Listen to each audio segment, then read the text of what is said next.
Ilang araw bago ang Pasko, mas tinutukan ng Police Regional Office 7 ang kanilang security operations para matiyak ang ligtas, mapayapa at maayos na pagdiriwang ng Pasko at Bagong Taon sa buong Central Visayas.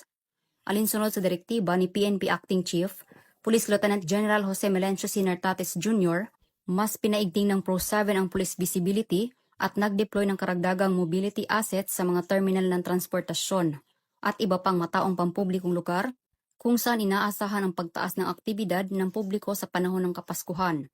Ayon kay Police Brigadier General Rodrigo A. Maranan, Regional Director ng Pro 7, layunin ng mas pinaigting na mga hakbang sa seguridad ang masigurong ligtas at maayos ang publiko sa gitna ng inaasahang pagdagsa ng mga manlalakbay at turista.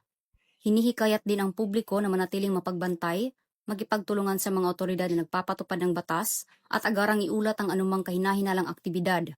Binibigyang diin rin ang matatag na makikipagtulungan ng pulisya komunidad.